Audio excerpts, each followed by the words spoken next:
안녕하세요. 저는 40대 초등학교 교사입니다. 여러분은 믿는 도끼의 발등 지켜본 적이 있으신가요? 저는 있어요. 다른 사람도 아닌 사랑했던 남자에게 모든 걸 다 주고도 끔찍한 배신을 당했죠.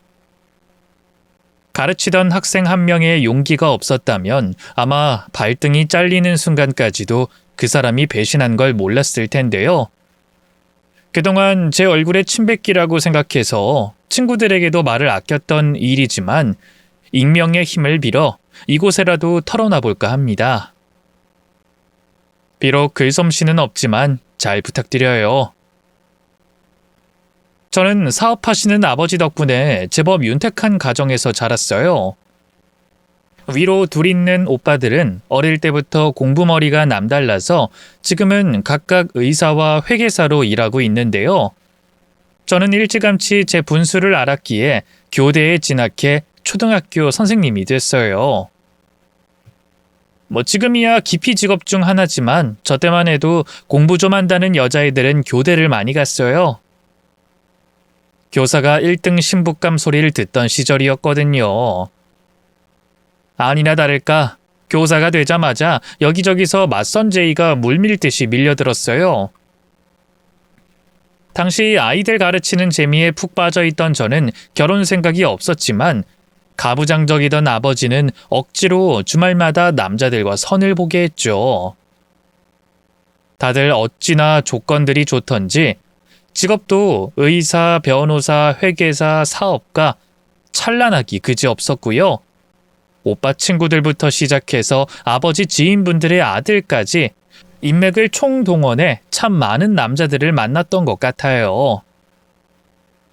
하지만 애초에 제 자의로 본 맞선이 아니어서일까요? 어떤 남자를 만나도 설레질 않았어요. 결혼하면 교사 일을 계속 할 건지, 한 달 월급은 얼마나 되는지, 아버지 벌이는 어떤지, 하나같이 묻는 것도 다 비슷비슷했어요. 직접적으로 묻느냐, 나름 예의를 차려 돌려 묻느냐의 차이일 뿐 속물적인 건 똑같았죠.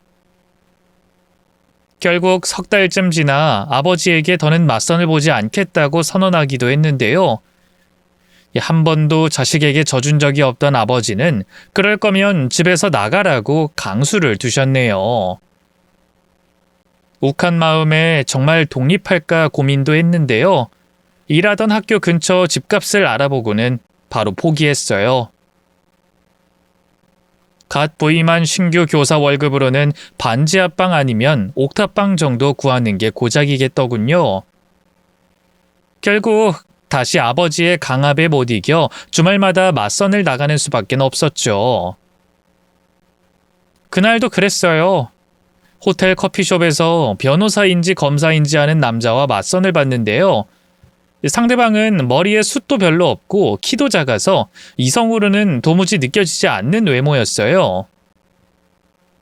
말도 잘 통하지 않았죠. 이 대화라는 게 서로 주고받는 맛이 있어야 하는데 이 남자는 긴장해서 그런 건지 원래 그런 건지 주구장창 자기 얘기만 늘어놓더군요. 그것도 태반이 자기 자랑이었어요. 그래도 주선자를 욕먹일 순 없으니 대충 네네 하면서 맞장구만 치면서 얼른 이 시간이 끝나기만을 빌었죠. 그런 제가 하늘이 보기에도 너무 가여웠던 걸까요? 갑자기 뜻하지 않게 맞은편 테이블에서 재밌는 일이 벌어졌어요. 웬 젊은 남녀가 뭔가 진지한 대화를 나누고 있었는데요. 갑자기 여자가 벌떡 일어나 남자에게 커피를 쏟아붓고는 마구 욕설을 쏟아내더군요. 그리고는 흥분에 못 이겨 날뛰다가 뛰쳐나가 버렸어요. 당연히 커피숍에 있던 사람들의 이목은 홀로 남겨진 남자에게 집중됐는데요. 남자는 당황스러워하던 것도 잠시 이내 종업원을 불러 물수건을 달라고 한 다음 침착하게 얼굴에 묻은 커피를 닦아냈어요. 그래서 뜻하지 않게 남자의 얼굴을 관찰하게 됐는데요. 아까는 소란 때문에 자세히 못 봤는데 웬걸 너무 잘생긴 거예요. 짙은 눈썹에 다부진 눈매, 남자답게 우뚝 솟은 코가 무슨 영화배우 같더군요. 심지어 키도 훤칠하니 커다랗고 머리숱도 풍성했죠. 그런데 제가 너무 그 남자에게 정신을 팔았던 걸까요? 맞은편에 앉아있던 맞선 상대가 갑자기 테이블을 쾅 하고 내리쳤어요. 깜짝 놀라 바라보니 한눈에 보기에도 기분이 상해 있더군요. 저기요, 강선희 씨. 맞선 상대가 누군지 착각하시는 거 아니에요? 다른 남자 쳐다보는 것도 적당히 해야지. 이게 무슨 무례입니까? 아니, 제가 뭘 어쨌다고. 잡았대 생각하지 마요. 아까부터 맞은편 테이블에 앉은 저 남자만 쳐다보고 있잖아요. 오해하지 마세요. 저분이 같이 있던 여자분한테 커피 세례를 받아서 놀란 마음에 쳐다본 것뿐이에요. 얼굴까지 붉히고 있는 주제에 웃기고 있네. 저 어디 가서 이런 취급받을 사람 아니거든요? 나 좋다고 따라다니는 여자만 한 트럭이라고! 혼자 버럭 화를 내던 남자는 그대로 벌떡 일어나 커피숍 밖을 나가버렸어요. 어찌나 빠른지 미처 잡을 새도 없었죠. 그렇게 혼자 남겨진 저는 맞선 남의 뒷모습이 점이 되어 사라지는 것만 멍하니 보고 있었는데요.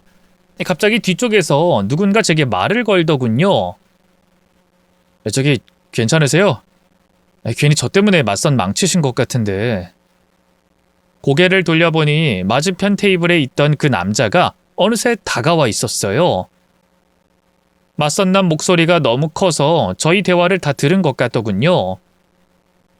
남자는 어쩔 줄 몰라 하는 저를 보며 피식 웃더니만 이윽고 너무나 뜻밖의 제안을 했어요. 괜찮다면 같이 저녁이나 먹지 않을래요? 이 근처에 맛있는 파스타 집이 있는데. 네? 그쪽이랑 제가요? 왜요? 보셨잖아요. 저도 방금 소개팅녀한테 대차게 까였거든요. 아까 그 여자분이 소개팅녀였어요? 근데 왜 커피를 그렇게 얼굴에... 제가 잘못했죠 뭐. 얼굴이 못생겨서 제 취향이 아니라고 직접적으로 말해버렸거든요. 세상에... 그건 너무 무례하지 않나요? 애초에 제가 원해서 나온 소개팅도 아니었어요. 그 여자가 제 친구놈이 갖고 있던 제 사진 보고 계속 소개시켜달라고 졸라서. 오늘 이 자리도 전 친구랑 둘이 밥 먹는 건 줄 알았거든요. 근데 둘이 짜고 절 속였던 거예요. 사정을 듣고 보니 남자가 그렇게 무례하게 군 이유도 납득이 가더라고요. 하지만 그건 그거고 제가 그 남자와 같이 밥을 먹는 건 별개의 문제였죠. 전 별로 배가 안 고파서요. 죄송하지만 거절할게요. 에이, 그쪽도 저한테 관심 있는 거 아니에요? 계속 제 얼굴만 쳐다보셔서 상대 남자분이 화나신 것 같던데. 남자의 말에 절로 얼굴로 열이 몰렸어요. 제가 아무 말도 못하자 남자가 짓궂은 표정으로 다시 입을 열었죠. 서로 까인 사람들끼리 밥이나 한 끼 먹어요. 네? 제가 살게요. 그 파스타 집 진짜 맛있는데 혼자는 안 받아주거든요. 배고픈 사람 하나 구제해준다 생각해 주세요. 잘생긴 남자가 그렇게까지 말하는데 재차 거절하는 것도 쉽지 않았어요. 결국 저는 모에 홀린 사람처럼 고개를 끄덕였고요. 정신을 차려보니 그 남자와 같이 파스타 집에서 밥을 먹고 있었죠. 엄한 아버지와 오빠들 때문에 그전까지 저는 따로 남자친구를 사귀어본 적도 없었는데요. 그때가 처음으로 가족들의 눈밖을 벗어나 제 의지로 다른 남자와 밥을 먹은 거였어요. 그 자유 때문일까요? 아니면 남자의 기가 막히는 화술 때문일까요? 시간이 가는 게 아쉬울 정도로 너무나 즐거웠네요. 다음에 또 봤으면 한다는 남자의 말에 덜컥 고개를 끄덕였을 정도로 말이죠. 그 뒤로 저는 종종 그 사람과 데이트 아닌 데이트를 즐겼어요. 세 번째 만남 때 그 사람이 먼저 진지하게 만나고 싶다고 고백했고요. 저도 좋다고 고개를 끄덕였죠. 그렇게 가족들 모르게 시작한 비밀 연애는 얼마 안가 들통나고 말았어요. 하루는 남자친구가 저를 집 앞까지 바래다 줬는데 하필이면 그날따라 일찍 들어온 아버지가 그 모습을 목격하고 말았거든요. 자네는 누군데 내 딸하고 같이 있나? 아버지의 경계 섞인 목소리에 남자친구는 한껏 긴장해선 뻣뻣해진 목소리로 입을 열었어요. 안녕하십니까 아버님. 진작 인사드렸어야 하는데 저는 선이랑 교제 중인 김병욱이라고 합니다. 뭐? 교제 중? 만난 지 얼마나 됐는데? 이제 3개월 됐습니다. 그래, 자기 밥벌이는 하고 있고? 네, 그 대학 졸업하자마자 바로 취업해서 회사 다니고 있습니다. 자동차 부품 납품하는 회사입니다. 아버지는 기어이 남자친구 직장명까지 캐물었어요. 대기업이 아니라는 걸 알자마자 바로 얼굴이 구겨지더군요. 처음 들어보는 회사인데? 뭐 부친께서 운영하고 있는 회사인가? 아니요. 저희 아버지는 고향에서 쌀 농사 짓고 계십니다. 어머니도 같이요. 뭐? 쌀 농사? 자네 내 딸이 어느 집안 딸인지 알고 만나긴 하는 건가? 시골 농부 아들 따위가 넘볼 수준이 아니라고? 급기야 아버지는 남자친구를 향해 무례한 막말을 내뱉고 말았어요. 경악한 저는 황급히 아버지의 팔을 잡고 끌었죠. 아버지, 사람 앞에 두고 뭐 하는 거예요? 그만하고 들어가세요. 들어가시라고요. 오빠 미안해. 내가 나중에 다시 연락할게. 저는 아버지를 데리고 억지로 집 안으로 들어갔어요. 그리고 홀로 남겨진 남자친구에겐 미안하다고 나중에 따로 전화하겠다고 했죠. 그러자 아버진 더욱더 언성을 높이셨어요. 누구 마음대로 둘이 전화를 해? 선이 너 요즘 다시 마선 안 보겠다고 고집부린 게 다 저놈 때문이었어? 내가 뭐라고 했니? 결혼은 서로 집안끼리 급이 맞아야 뒤탈이 없다고 했잖아. 네가 뭐가 부족해서 저런 놈을 만나? 그 사람이 어디가 어때서요? 아버지는 그 사람에 대해 뭘 아시는데요? 그렇게 대뜸 얼굴 보자마자 직업부터 물어보고 그러시면 어떡해요? 제가 좋아서 만난다는데 아버지가 무슨 상관이에요?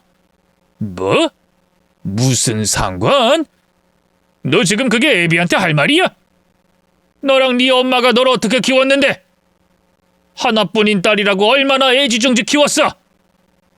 정말 절 생각하신다면 그 사람이랑 저 허락해 주세요. 저 그 사람 정말 사랑해요. 꼭 결혼하고 싶다고요. 원래 주변에서 반대할수록 더욱더 불타오르는 게 사랑이라고 하잖아요. 이 아버지의 강경한 반대에 남자친구를 향한 제 마음은 갈수록 커져만 갔어요. 급기야 결혼을 허락해달라면서 식음을 전폐한 단식 투쟁까지 했죠. 처음엔 아버지도 부모 말 안 듣는 자식 필요 없다고 차라리 죽으라면서 강하게 나오셨는데요.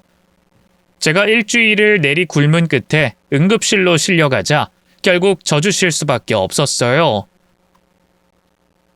옛말에 자식 이기는 부모 없다고 하잖아요. 그리고 나중에 안 사실이지만 남자친구도 저 모르게 많이 노력했더라고요. 따로 아버지를 찾아가 3년 안에 꼭 대기업으로 이직하겠다고 약속도 하고요. 결혼하면 반드시 저를 행복하게 해줄 테니 제발 허락해달라고 몇 번이나 빌었다고 하더군요. 그렇게 여러 우여곡절 끝에 저는 남자친구와 사귄 지 1년 반 만에 식을 올렸어요. 둘 다 사회 초년생이라 모아둔 돈이 많지 않아 집안의 도움을 받을 수밖에 없었는데요. 아버지는 흔쾌히 갖고 있던 건물 중 하나를 팔아 제가 일하는 학교 근처에 저희 신혼집을 마련해 주셨죠. 정말 얼마나 감사했는지 몰라요. 결혼 생활은 정말 행복했어요. 남편은 결혼 후에도 여전히 한결같이 다정했고요. 어쩌다 의견 차이가 생겨도 이내 제 뜻을 따라줬어요. 저희 부모님에게도 정말 잘해서요. 저보다 더 자주 전화를 걸어 안부를 묻고 혹시 불편하신 건 없는지 챙기곤 했죠. 시집살이도 제겐 다른 나라 얘기였어요. 시부모님은 두 분 다 워낙 순박한 분들이기도 했고요. 멀리 살다 보니 1년에 두세 번 빼고는 얼굴 볼 일이 거의 없었거든요. 덕분에 저는 결혼 후에도 교사 일에 매진할 수 있었어요. 결혼하고 처음으로 5학년 반 담임을 맡게 되기도 했는데요. 고학년 반을 담당하는 건 처음이라 얼마나 떨렸는지 몰라요. 새학기가 되기도 전에 사진으로 아이들 얼굴과 이름, 친구 관계 등을 미리 다 외워놓고요. 나름 학업 성적도 신경 써야 하는 때라 중학교 입시 경향 같은 것도 따로 공부했어요. 남편이 뭘 그렇게까지 열심히 하냐면서 혀를 내두를 정도였죠. 그렇게 새학기가 시작되고 아이들에게 정말 완벽한 선생님이 되어줘야지 다짐했는데 아뿔싸 뜻하지 않은 문제가 생기고 말았어요. 저희 반에 새로 전학생이 한 명 왔는데요. 그 아이가 그 지역에서도 아주 유명한 문제아였던 거예요. 같은 학교 아이들을 때리거나 돈을 뺏는 건 기본이고요. 그 나이에 중학생들과 몰려다니면서 패싸움까지 일삼아서 결국 강제 전학 처분을 당하고 저희 지역까지 오게 된 거였죠. 그런 학생을 하필이면 제가 담당하게 되다니 눈앞이 캄캄했어요. 그 학생이 등교하던 날엔 너무 긴장한 나머지 아침밥도 먹는 둥 마는 둥 했는데요.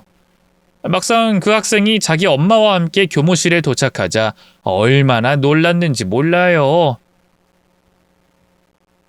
중학생을 때려 죽였다는 둥, 선생한테도 주먹을 썼다는 등 온갖 무시무시한 소문을 들어서 저도 모르게 악마 같은 형상을 생각했는데요. 웬걸 그 학생은 그냥 평범한 12살 아이에 불과했어요. 긴장으로 뻣뻣하게 굳은 얼굴엔 솜털이 채 가시지도 않았더군요. 교사 신분으로 학생을 대면하기도 전에 색안경을 끼고 있던 것 같아서 얼마나 부끄러웠는지 몰라요. 아유, 잘 부탁드릴게요, 선생님. 우리 준영이가 어쩌다 보니 친구들을 잘못 만나서. 애는 정말 착하거든요. 학생과 같이 온 어머님은 몇 번이나 저를 향해 고개를 숙였어요.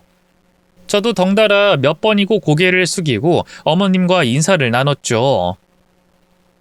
제법 수다스러운 분이라 학생에 대한 이런저런 가정사도 알 수 있었어요. 어머님은 몇 년 전 남편과 이혼을 했고요. 지금은 혼자 가게를 운영하면서 아들을 키우고 있다고 하더군요. 대화를 나누다 보니 얼마 안가 수업 시작종이 울렸어요. 저는 말없이 제 엄마 옆에 서 있던 학생을 향해 손을 내밀었어요. 자, 준영아, 이제 친구들한테 인사하러 가볼까? 손은 안 잡아도 돼요. 제 나이가 몇인데요. 하지만 준영이는 제가 내민 손을 본체만 취하고는 먼저 교무실 밖으로 나가버렸어요. 그러자 어머님이 민망한 웃음을 짓더군요. 이해하세요, 선생님. 사춘기가 빨리 와서 제 손도 안 잡으려는 애예요. 아니에요. 준영이도 초등학교 5학년인데 제가 너무 저학년처럼 대했네요. 고학년이 처음이라 그만. 어머, 신입이신가 봐요? 신입은 아닌데요. 부임한 지 얼마 안 되긴 했어요. 그래도 걱정 마세요. 준영이 학교 생활도 공부도 다 잘 이끌게요. 아유, 걱정 안 해요. 사실 우리 준영이가 좀 거친 면이 있긴 한데 이상하게 선생님 앞에서는 얌전하네요. 선생님이 마음에 들었나 봐요. 첫날이라 내숭을 떠는 걸 수도 있지만요. 답은 얼마 안가 금방 나왔어요. 준영이는 이유는 모르겠지만 제가 마음에 들었나 봐요. 전학 온 지 한 달이 다 돼가도록 친구들과 싸움은커녕 말다툼 한 번 한 적이 없고요. 수업도 비교적 열심히 들었어요.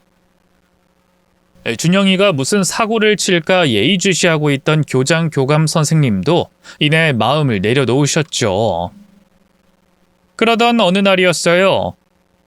평소처럼 수업 들어갈 준비를 하고 있는데 갑자기 저희 반 반장이 교무실로 뛰어들어왔어요. 선생님, 큰일 났어요. 준영이가 교실 유리창 다 부수고 애들 때리고 난리가 났어요. 반장의 그 말을 듣는데 눈앞이 캄캄해졌어요. 때마침 옆에 있던 체육 선생님과 함께 저희 반으로 달려갔는데요. 깨진 유리창 앞에서 준영이가 그때까지도 같은 반 남자의 하나를 마구 때리고 있더군요. 체육 선생님이 얼른 그 사이에 끼어들어 준영이를 막아섰어요. 아이, 그만해 이준영! 이게 지금 무슨 짓이야? 체육 선생님의 노성에도 준영이는 어떻게든 그 애를 한 대라도 더 때리려고 야단이었어요. 그 악에 받친 얼굴을 보고 있자니 심장이 쿵 하고 떨어져 내리더군요. 준영이한테 실망했다거나 무섭다거나 그래서 그런 게 아니었어요. 그 얼굴 뒤에 감추고 있는 어떤 억울함과 비통함, 슬픔 같은 걸 봤기 때문이죠. 너 이준영 이 새끼, 내가 이럴 줄 알았어. 처음에 우리 학교 전학 올 때보다 소문이 좀 흉흉했어야지. 얌전하게 지내는 게 이상하다 했는데 이제야 본색을 드러내네. 어? 이 꼴통아, 너 당장 교무실로 따라와. 체육 선생님은 준영이의 머리통을 툭툭 치면서 화를 냈어요. 안 되겠다 싶어서 그런 체육 선생님을 막아섰죠. 선생님, 준영인 저희 반 학생이잖아요. 제가 얘기해 볼게요. 아이고, 이런 놈은 여 선생님이 상대하면 더 만만하게 보고 기어오릅니다. 그리고 이 얘기는 개뿔. 괜히 선생님이 입만 아파요.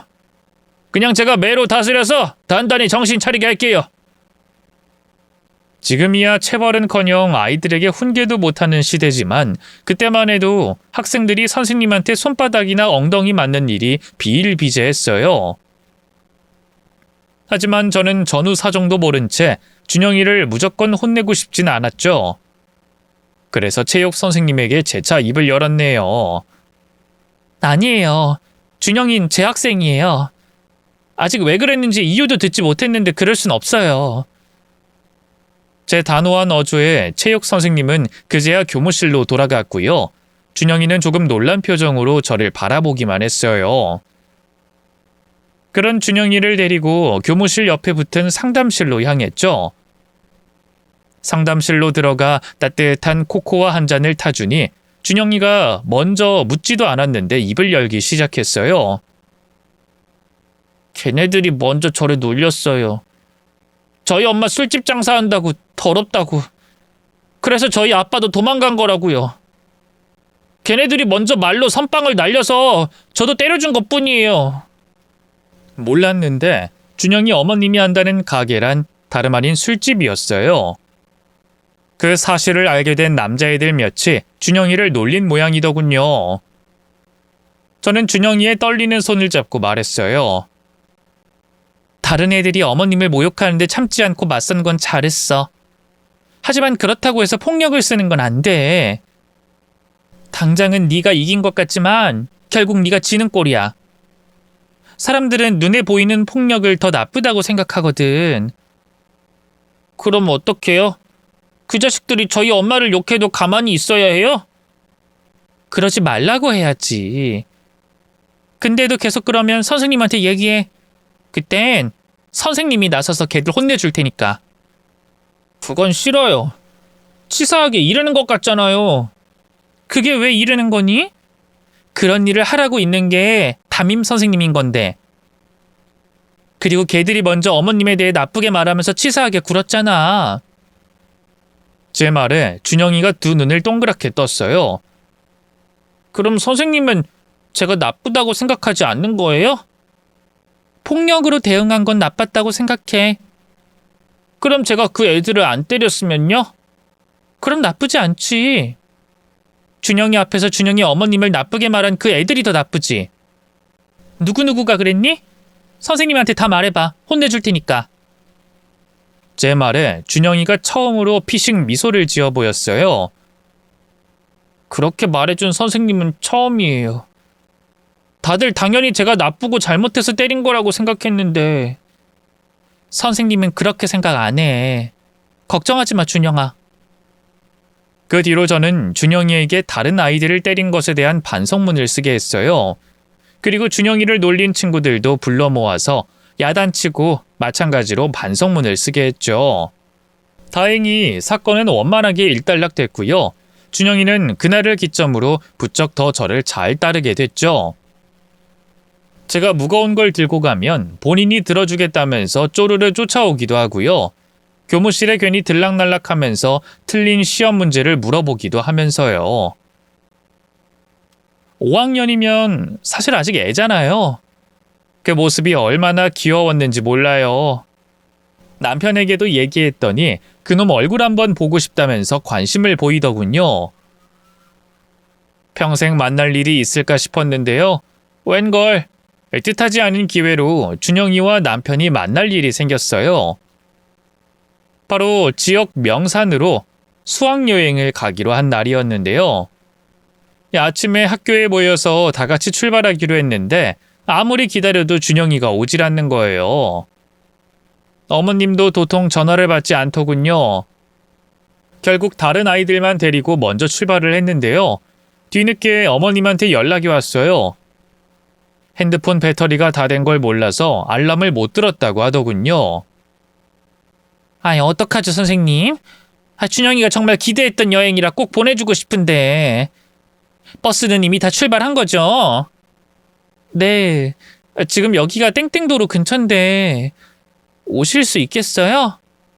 제가 따로 차가 없어서요. 택시비는 너무 비쌀 것 같은데. 어쩜 좋아 정말. 때마침 남편이 그날 연차를 내고 쉬고 있었거든요. 그래서 고민하다 남편에게 연락해 사정을 설명했어요. 다정한 남편은 이번에도 군소리 없이 자기가 데리고 와주겠다고 하더군요. 정말 얼마나 고마웠는지 몰라요. 그렇게 수학여행 장소에 먼저 도착해 아이들을 올려보내고 저는 산 아래 주차장에서 기다리고 있었는데요. 1시간 정도 기다렸을까요? 익숙한 남편 차가 모습을 드러냈어요. 남편과 준영이만 타고 있을 줄 알았는데 준영이 어머님도 같이 계시더군요. 준영이 왔니? 어머님도 같이 오셨네요? 선생님 남편분 혼자 보내기엔 왠지 죄송스러워서요. 생각지도 못한 폐를 끼쳤네요. 그러자 남편이 예의 사람 좋아 보이는 얼굴로 입을 열었어요. 아이고 괜찮습니다. 저희 와이프가 가르치는 학생 일인데 당연히 제가 나서야죠. 어쩜 얼굴도 잘생기신 분이 애처가 있기까지 하시네. 선생님은 이런 1등 신랑감을 어디서 구하셨어요? 너무 부러워요. 네, 안 그래도 친구들이 전생에 나라를 구했을 거라고 해요. 준영아, 이제 선생님이랑 같이 산 올라가자. 친구들은 먼저 올라갔어. 저는 뒷좌석에 타고 있던 준영이와 준영이의 짐을 챙겼어요. 그리고 남편에게 한 번 더 고맙다고 인사했죠. 정말 고마워 여보. 내가 이따 일과 끝나고 연락할게. 무리하지 말고 산 탈 때 조심하고. 난 이만 가볼게. 준영이 어머님도 내가 모셔다 드릴게. 응, 부탁해. 어머님, 조심히 가세요. 그렇게 저는 남편과 준영이 어머님을 떠나보내고 준영이와 같이 산을 타기 시작했어요. 그런데 준영이 표정이 왠지 모르게 어둡더군요. 준영아, 왜 그래? 늦잠 잔 게 미안해서 그래? 네, 죄송해요, 선생님. 제가 늦잠 자는 바람에. 아니야. 사람은 누구나 실수할 수 있는 거야. 선생님도 가끔 늦잠 자는걸? 다음엔 안 그러면 되지. 그치만... 준영이는 뭔가를 더 말하려는 것처럼 입술을 달싹였어요. 하지만 이내 아무것도 아니라는 듯 고개를 저어버리더군요. 다음부턴 늦잠 안 잘게요, 선생님. 약속할게요. 그래, 선생님하고 약속. 이제 얼른 올라가자. 애들 점심 먹기 전엔 도착해야지. 네. 준영이는 언제 침울했냐는 듯 씩씩하게 앞장섰고요. 그렇게 수학여행은 별탈 없이 무사히 마무리됐답니다. 그리고 집에 돌아오니 남편이 먼저 준영이 얘기를 꺼내더군요. 내가 데려다준 그 준영이라네 말이야. 당신을 그렇게 잘 따른다면서? 누가 그런 말을 해? 그때 차로 데려다 주면서 준영이 어머님한테 들었지. 당신한테 듣기만 했을 땐 마냥 어린애인 줄 알았는데 12살 치곤 꽤 크던데? 말수도 적고 표정도 별로 없고. 당신이 하도 귀엽다 귀엽다 해서 난 진짜 귀여운 줄 알았지. 당신이 낯서니까 긴장해서 그랬던 걸 거야. 준영이가 얼마나 귀여운데. 이번에 수학여행 가서도 나 먹으라고 따로 초콜릿 사다 준 거 있지? 토끼 모양 초콜릿이었는데 남자애가 그걸 선생님 준다고 산다니 너무 귀엽지 않아? 뭐? 당신한테 초콜릿을 줘? 그 자식 그거 당신 좋아하는 거 아니야? 나 그럼 좀 질투나는데. 뭐래? 무슨 초등학생한테 질투야. 당신은 내 거니까 그렇지. 말해봐. 나야 준영이야. 어? 남편의 장난에 깨르르 웃음을 터뜨릴 때만 해도 까맣게 몰랐어요. 곧 저희 부부의 앞날에 어마어마한 위기가 닥칠 줄은 말이죠. 이듬해 준영이는 6학년이 됐고요. 저는 또다시 준영이 담임을 맡게 됐어요. 저를 잘 따르던 준영이에게 알게 모르게 애착이 생겼던 터라 속으로 내심 잘 됐다 싶었네요. 준영이도 기뻤는지 새학기가 시작되자마자 쪼르르 교무실로 달려와 인사를 하더군요. 준영이 방학 동안 잘 지냈니? 네, 잘 지냈어요. 선생님은요? 선생님도 잘 지냈지. 공부도 좀 했어? 숙제는? 선생님이 그때 주신 문제집 있잖아요. 그거 다 풀었어요. 진짜? 그거 꽤 두꺼운 문제집이었는데? 좀 어려웠는데 뒤에 해설 보면서 어떻게 풀었어요. 그래도 모르겠는 건 별표 쳐놨고요. 그래? 나중에 보여줘봐. 선생님이 알려줄게. 문제집을 펼쳐본 저는 놀라지 않을 수 없었어요. 그간 공부를 손에 놨던 준영이는 당연히 학업 성적도 하위권이었는데요. 방학 동안 열심히 공부한 건지 대부분의 문제에 동그라미가 쳐져 있었어요. 기특해서 칭찬도 많이 해주고요. 새학기 맞이 상담날 어머님한테 따로 말씀도 드렸네요. 어머님, 준영이가 방학 동안 공부를 열심히 한 것 같더라고요.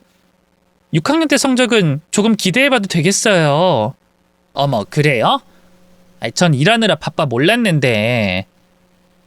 하긴 요즘은 방학 때나 쉬는 날에도 어디 안 싸돌아다니고 집에 붙어있는 것 같긴 하더라고요. 다 선생님 덕분이에요. 감사합니다. 아유, 제가 한 게 뭐가 있다고요. 뭐 한 게 없어도 얼굴이 예쁘시잖아요. 그래서 우리 준영이가 그렇게 좋아하는 거 아니겠어요? 신랑도 아주 훤칠하던데. 갑자기 튀어나온 남편 얘기에 당황할 새도 없이 준영이 어머님이 계속해서 말을 이었어요. 전 선생님이 너무 부럽네요. 그렇게 잘생기고 다정한 신랑을 어디서 얻었대? 신랑이 잘해주죠? 밤일도 잘할 것 같은데. 저는 차마 아무 말도 하지 못했어요. 아무리 학부모라지만 이건 좀 선을 넘은 게 아닌가 싶어 불쾌하더군요. 그런 제 기색을 읽었는지 준영이 어머님이 황급히 사과했어요. 죄송해요 선생님. 아직 젊으셔서 이런 말이 불편하시구나. 아줌마들은 그냥 웃어 넘기는데. 웃어 넘기기엔 좀 그렇네요. 저희가 친구 사이도 아니고요. 무섭게 왜 그래요? 그래 내가 미안해요 미안해. 곧 가게 문 열어야 해서 이만 가볼게요. 준영이 어머님은 도망치듯 그 자리에서 일어나 상담실을 나가버렸어요. 결국 준영이 진로에 관한 상담은 제대로 하지도 못했죠.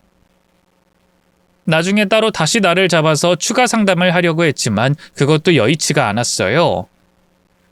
일이 너무 바쁘기도 했고요. 남편과도 그만 뜻하지 않은 갈등이 생겨버렸거든요. 글쎄, 남편이 저 모르게 잘 다니던 회사를 그만둬 버렸지 뭐예요? 처음엔 그 사실을 알고 얼마나 황당했는지 몰라요. 여보, 대체 회사는 왜 그만둔 건데? 장인어른 때문이지 뭐. 나라고 그만두고 싶어서 그만둔 건 줄 알아? 우리 아버지가 왜? 잊었어?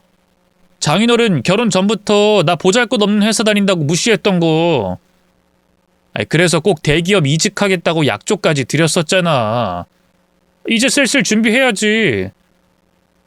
이직은 회사 다니면서 준비하면 되는 거 아니야? 아이고, 교편만 잡던 쌤님들은 뭘 모른다니까. 대기업 이직이 어디 쉬운 건 줄 알아? 회사 다니면서 준비를 어떻게 해? 영어 공부며 자격증 공부며 각 잡고 해야 되는데. 아니, 아무리 그래도 그만두기 전에 나한테 상의 정도는 해줬어야지. 당장 우리 생활비는 어떡해? 무슨 걱정이야? 당신이 벌고 있는데. 그 돈으로 당분간 융통하면 되지. 걱정하지 마. 나 금방 취업할 테니까. 그러나 말과는 달리 남편의 백수 생활은 한 달, 두 달, 세 달 한없이 길어져만 갔어요. 결국 아버지와 오빠들도 이 사실을 알게 됐고요. 남편을 불러 따로 한 소리 한 모양이더군요. 그날 남편은 술이 떡이 되어 들어와선 처음으로 제게 화를 냈어요. 장인어른이랑 형님들 정말 너무한 거 아니야? 나를 무슨 당신 피 빨아먹는 기생충 취급한다고? 지들은 뭐 얼마나 잘났다고. 따지고 보면 지들도 조상들이 물려준 재산으로 떵떵거리며 잘 사는 것 뿐이잖아. 지들 힘으로 이런 게 뭐가 있다고 그래? 남편이 속상한 건 이해했어요. 하지만 제 앞에서 저희 가족을 욕보이는 건 좀 그렇더군요. 여보, 당신 마음은 이해해. 아버지랑 오빠들이 한 모진 말들도 내가 대신 사과할게. 따로 연락해서 다신 그러지 말라고 화도 낼 거고. 근데 당신도 말을 좀 조심해줬으면 좋겠어. 그래도 우리 아버지랑 오빠들인데 지들이라니. 그리고 우리 아버지랑 오빠들이 노력을 왜 안 했겠어? 우리 할아버지 때까지만 해도 정말 힘들게 살았어. 아버지 자수성가하신 거라고. 오빠들도 아버지한테 변변한 지원 한 푼 없이 어렵게 공부해서 전문직 된 거야. 잘 알지도 못하면서 왜 그런 소리를 해? 전 당연히 남편이 미안하다면서 사과할 줄 알았어요. 늘 그랬듯이 말이죠. 하지만 술이 과했던 탓일까요? 아니면 이직 준비가 생각만큼 잘 안 풀렸기 때문일까요? 남편은 더욱더 언성을 높이면서 막말을 퍼부었어요. 뭐? 잘 알지도 못하면서? 당신도 지금 나 무시하는 거야? 무시하는 게 아니라. 아니긴 뭐가 아니야? 결혼 전부터 집안 잘났다는 이유 하나로 갑질이나 해야 되고. 사실 초등학교 선생이 뭐 그렇게 대단해? 끼키야 코 올리게 애들이나 봐주는 주제에 돈도 쥐꼬리만 하고 학부모 앞에서 살살 기기나 하고 보잘것없으면서. 너나 나나 도찐 개찐인데 네가 뭘 잘났다고 날 무시해? 어떻게 그런 말을 할 수가 있어? 당신 평소에 날 그렇게 생각했던 거야? 남편의 모진 비난에 얼마나 충격을 받았는지 몰라요. 저도 모르게 두 눈에선 뜨거운 눈물이 흐르더군요. 하지만 남편은 달래주긴커녕 그대로 벌떡 일어나 집을 나가버렸어요. 늦게라도 돌아올 줄 알았는데 결국 하루 꼬박 외박을 하고 기어 들어오더군요. 물론 다시 만났을 때의 남편은 손이 발이 되도록 싹싹 빌었어요. 여보, 미안해. 그날은 내가 술이 너무 과해서 다시는 안 그럴게. 용서해줘, 응? 아무리 술이 과했다고 해도 어떻게 그런 말을 해? 내 일을 코 올리게 애들이나 보는 일이라면서 폄하하질 않나. 내가 당신한테 갑질을 했다고 하질 않나. 당신 정말 평소에도 날 그렇게 생각하고 있던 거야? 절대 아니야. 그럴 리가 있어? 원래 술 들어가면 남자들 홧김에 맘에 없는 말 하기도 하고 그래. 요즘 이직 준비도 잘 안 되고 있는데 장인어른이랑 형님들한테까지 한 소리 들으니까 속상해서 그랬어. 뭐가 됐든 다 내 잘못이니까 사과할게. 앞으로는 절대 이런 일 없을 거야. 저는 결국 남편의 사과를 받아줬어요. 여전히 저는 남편을 너무 많이 사랑하고 있었거든요. 그동안 제게 잘했던 만큼 한 번의 실수 정도 봐줄 수 있다고 생각했어요. 그 뒤로 남편도 미안했는지 제게 끔찍하게 잘해줬고 말이죠. 하지만 그 뒤로도 남편의 이직은 좀처럼 이뤄지지 않았어요. 친구들과 스터디인가 뭔가를 한다. 자격증 학원을 다닌다. 집에 붙어 있을 새도 없이 뭔가 열심히는 하는 것 같은데 이상하게 소득이 없더군요. 본인도 그런 나날들이 많이 힘들었던 걸까요? 하루는 제게 저희 아버지 회사에 넣어줄 수 없는지 묻더군요. 그게 무슨 말이야? 우리 아버지 밑에서 일하겠다고? 그래. 장인어른 회사 물려받을 사람도 없잖아. 형님들도 다 따로 일이 있으시니까. 내가 배워서 물려받는 게 낫지 않겠어? 글쎄, 우리 아버지는 자기 은퇴하시면 전문 경영인들한테 맡길 생각인 것 같던데. 에이, 그거 완전 남 좋은 일 시키는 거지. 죽 서서 개 주는 꼴이라고. 그치만 당신 우리 아버지 회사 일에 대해 아무것도 모르잖아. 경영에 대해 전문적으로 배운 적도 없고. 그거야 지금부터 천천히 배우면 되지. 장인어른한테 한번 잘 말씀드려봐줘. 응? 남편의 끈질긴 요청에 못 이겨 결국 슬쩍 아버지에게 물어봤어요. 그러자 대번에 안 된다는 말이 돌아오더군요. 대기업 이직 하나 마음대로 못하는 놈한테 무슨 회사를 물려주냐고요. 그걸 남편한테 그대로 전하긴 뭐해서 좀 돌려 얘기를 했는데요. 그래도 남편은 자존심에 단단히 상처를 입었는지 한동안 저와 말도 안 하더군요. 그러던 어느 날이었어요. 평소처럼 학교로 출근해서 일과를 보냈는데요. 점심시간이 돼 교실로 올라가려는데 갑자기 준영이가 교무실로 찾아왔어요. 준영이 무슨 일이야? 선생님 지금 교실로 가려고 했는데.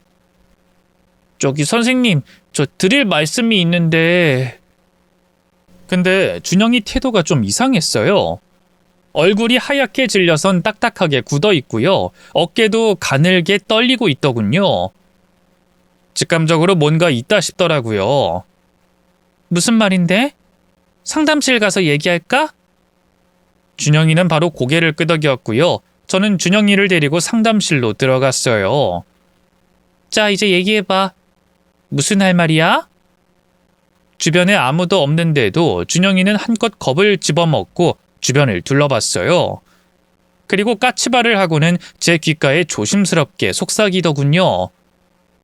선생님, 빨리 집으로 가보세요. 사실 저희 엄마가... 그 충격적인 말에 저는 입을 떡하니 벌렸어요.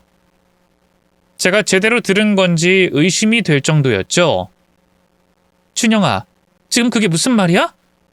준영이 어머님이 뭘 어쨌다고? 확실한 거야? 네, 제가 두 눈으로 직접 본 거예요. 말할까 말까 고민 많이 했는데 그래도 선생님도 아시는 게 좋을 것 같아서. 얼른 집으로 가보세요. 얼른요. 준영이의 재촉에 저는 그대로 집을 향해 달리기 시작했어요. 교감 선생님한테는 말씀도 안 드렸고 오후 수업도 있었지만 그런 걸 따질 때가 아니었어요.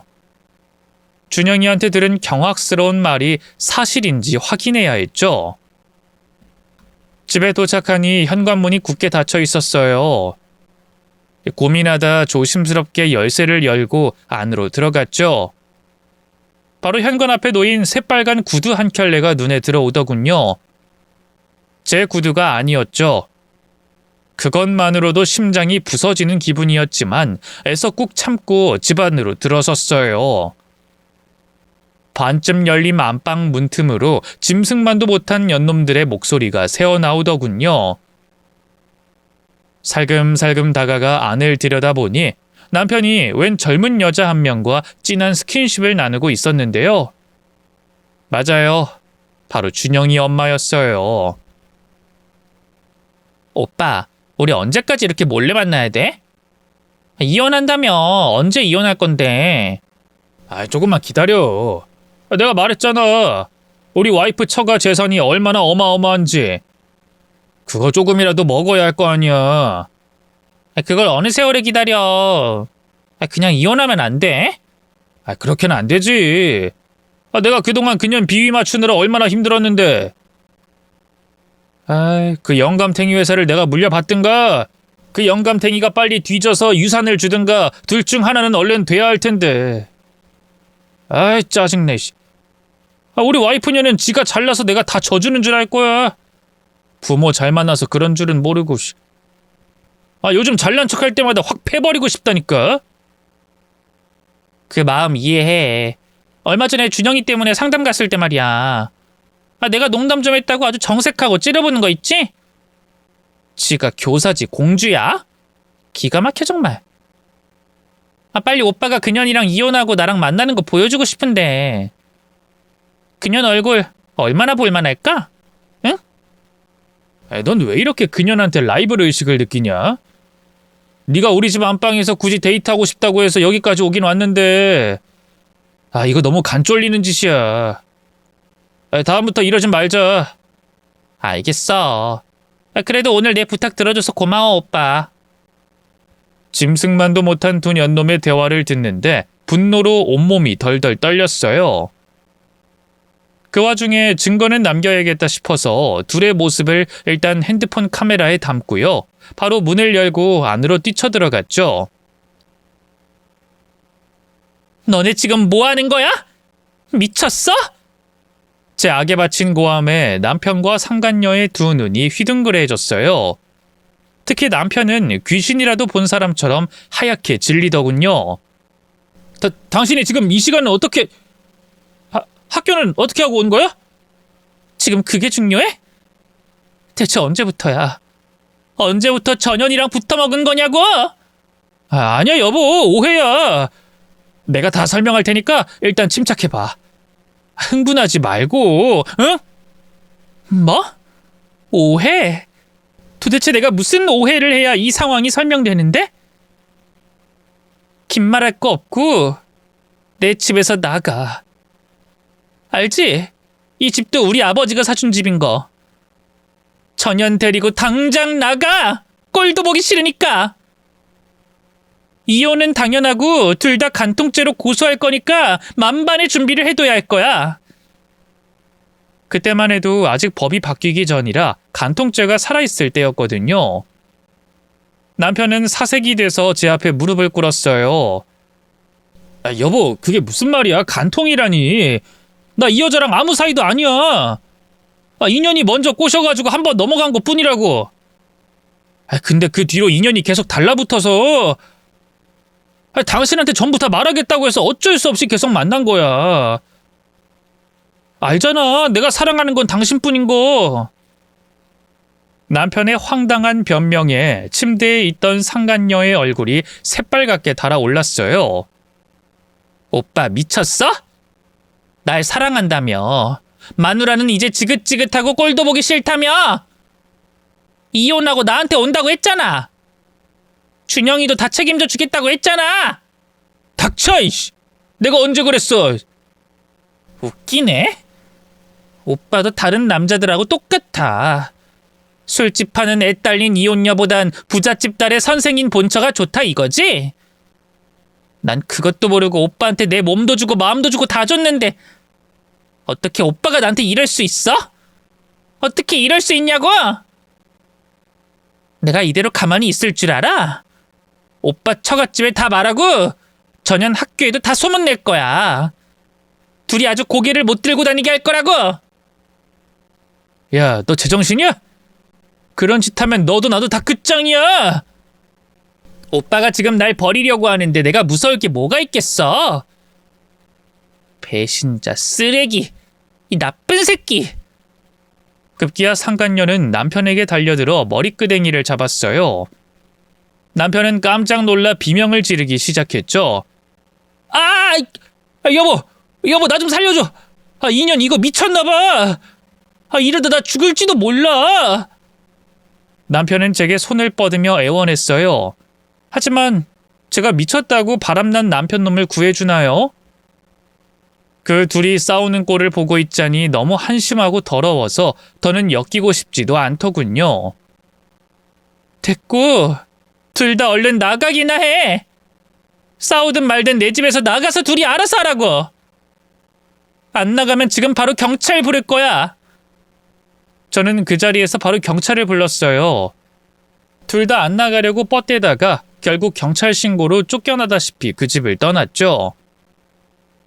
마침내 혼자가 되자 그제야 참았던 눈물이 쏟아지더군요. 남편이 학부모와 바람이 나다니 너무 창피해서 어디 가서 말할 수도 없었어요.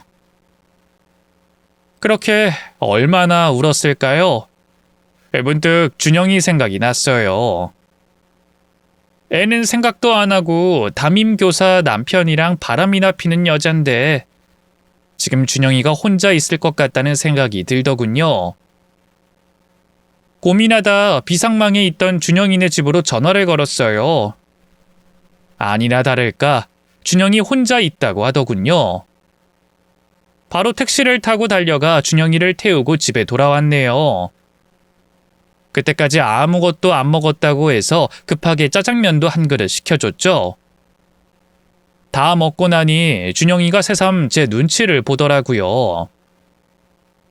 선생님, 확인하신 거죠? 저희 엄마랑 선생님 남편분이... 그래, 준영이는 어떻게 알았던 거야? 사실 그때 선생님 남편분하고 저희 엄마하고 처음 만났을 때 느낌이 뭔가 이상했어요. 엄마가 갑자기 화장을 고치질 않나, 덥다고 옷을 벗질 않나. 저희 엄마가 그런 식으로 아저씨들 많이 꼬셨거든요. 그제야 수학여행날 왜 준영이 표정이 이상했던 건지 이해가 갔어요. 너무 어린 나이에 어른들의 몹쓸 꼴을 보고만 것 같아 너무 미안하더군요.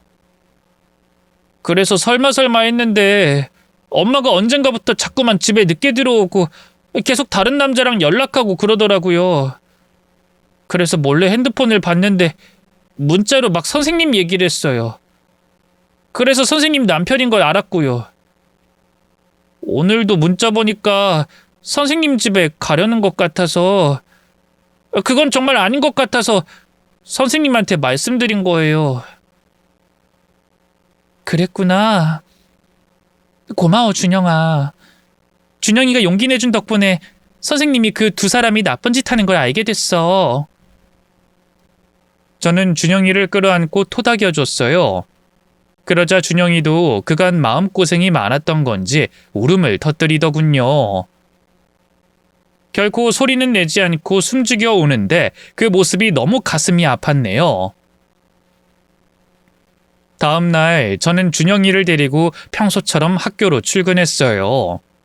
그리고 바로 교장실로 찾아가 당분간 출근하지 못할 것 같다고 말씀드렸죠. 사정을 캐묻는 교장 선생님에게 어쩔 수 없이 사실대로 말씀드렸는데요. 깜짝 놀라선 최대한 조용히 처리해달라고 부탁하시더군요. 저도 맘 같아선 조용히 처리하고 싶었어요. 그 두 년놈이야 그렇다 쳐도 준영이가 괜한 입도마에 오르는 건 원치 않았거든요. 하지만 어쨌든 이혼을 해야 한다는 의지만은 확고했죠. 집에 돌아가니 언제 돌아왔는지 남편이 거실에 있더군요. 다시 경찰을 부르려고 하니 필사적으로 무릎을 꿇고 용서를 빌더라고요. 제발 한 번만 봐달라고. 자기가 사랑하는 건 저뿐이라면서요. 한때 사랑했던 사람인 만큼 그 달콤한 말에 순간적으로 흔들렸던 것도 사실이에요. 하지만 사람은 변하지 않는다고 하잖아요. 부부 사이에 제일 중요한 믿음이 무너져 버렸는데 저는 남편과 함께 살 자신이 없었어요. 애가 생기기 전에 갈라서는 게 맞다고 생각했죠. 그래서 고민 끝에 다시 남편에게 헤어지자고 얘기를 꺼냈어요. 다른 여자와 붙어먹을 땐 언제고 남편은 절대 이혼하지 못하겠다며 버티더군요. 결국 저는 변호사를 선임해 남편과 상간녀를 간통죄로 고소하고요. 이혼 소송과 더불어 상간녀 소송까지 진행했습니다. 이 과정에서 결국 가족들도 남편의 잘못을 알게 됐어요. 부모님 가슴에 2번 대못을 박은 것 같아 너무 죄스러웠는데요. 오히려 2분 다 저를 다독여 주시더군요. 그게 더 죄송했네요. 지리한 재판 끝에 승리를 가져간 건 당연히 저였어요. 남편의 외도 사실이 너무나 명백했기 때문이죠. 두 년놈은 간통죄로 실형을 선고받았고요. 전 남편은 제게 어마어마한 위자료까지 물어줘야 했네요. 몰래 꽁쳐뒀던 퇴직금을 모두 다 빼앗긴 건 물론이고요. 시부모님의 고향 땅 일부까지 팔아야 했죠. 시부모님에겐 너무 죄송했지만 뭐 어쩌겠어요. 이게 다 자식 농사 잘못 지은 탓인걸요. 그 뒤로 전 남편은 고향으로 내려갔어요. 그때라도 정신을 차리고 새 사람이 돼서 부모님에게 효도나 하며 살 것이지. 신세를 비관하며 은둔형 외톨이로 지내다가 알코올 중독에 빠졌고요. 10수년간 하도 술을 퍼마신 통에 지금은 간암에 걸려 오늘 내일 한다고 하더군요. 상간녀는 간통 사실이 들통나자마자 지 자식까지 버리고 도망쳐 버렸어요. 알고 보니 저희 남편 말고도 따로 만나는 남자가 하나 더 있었더군요. 남자 없으면 못 사는, 불쌍하다 할까 한심하다 할까. 어쨌든 상대하고 싶지 않은 수준 낮은 여자더라고요. 그래도 상간녀 소송으로 판결난 위자료는 끝끝내 다 받아냈어요. 그 뒤로는 소식도 모르고 살았는데 우연찮게 다른 학부모를 통해서 근황을 알게 됐어요. 그래도 아직 세상에 정이라는 게 있긴 한 건지 썩 잘 살고 있진 못하더군요. 같이 도망쳤던 그 남자한테도 결국 버림받고요. 이리저리 떠돌며 살다가 지금은 독거노인 돌봐주는 시설에서 일하고 있다고 하대요. 일은 고된데 월급은 바닥이라 하루 벌어 하루 먹고 살고요. 몸은 나날이 늙고 약해져 가는데 곁을 지켜주는 이는 하나도 없어서 죽지 못해 산다네요. 반면 저는 이혼 후 훨씬 더 행복한 삶을 살고 있어요. 좋은 남자를 만나 재혼도 했는데요. 지금 남편도 저와 마찬가지로 교편을 잡고 있는 사람이에요. 특출나게 잘생겼다거나 부자라거나 그런 건 아니지만 성실하고 가정적이고요. 저와 가치관도 비슷해서 지금까지 애 2 낳고 잘 살고 있어요. 제가 가르치던 그 학생, 그러니까 그 상간녀의 아들이었던 준영이와는 아직도 연락을 주고받고 있는데요. 상간녀가 폐가 망신한 뒤 준영이는 쭉 자기 생부하고 둘이 살았어요. 그분도 상간녀와 이혼하고 3년인가 지나서 재혼하셨는데 다행히 새엄마가 준영이를 친아들처럼 키웠다 하더라고요. 지금 준영이도 벌써 30이 훌쩍 넘었는데요. 훌륭하게 자라 지금은 미국에서 변호사로 일하고 있어요. 가끔 한국 들어올 때마다 제가 일하는 학교로도 찾아오는데요. 볼 때마다 어른들 잘못으로 씻을 수 없는 상처를 입게 한 점이 참 미안합니다. 그럼에도 불구하고 잘 커준 게 대견하고 기특하고요. 녀석은 녀석대로 자기 생모 때문에 제게 큰 상처를 줬다면서 많이 죄스러워했었는데요. 시간이 많이 흐른 만큼 요즘은 만나면 웃으면서 과거 일로 농담을 할 만큼 서로 괜찮아졌어요. 녀석이 최근에 좋은 여자를 만나 가정도 꾸렸는데 생모는 끝내 부르지 않았다고 하더군요. 자기를 자식처럼 키워준 새엄마에게 못할 짓이라면서요. 빨리 자기랑 부인 닮은 애기 하나 낳고 싶다는데 부디 그 소원이 이루어지기만을 바랄 뿐입니다. 긴 얘기 들어주셔서 고맙습니다. 모두 건강하세요.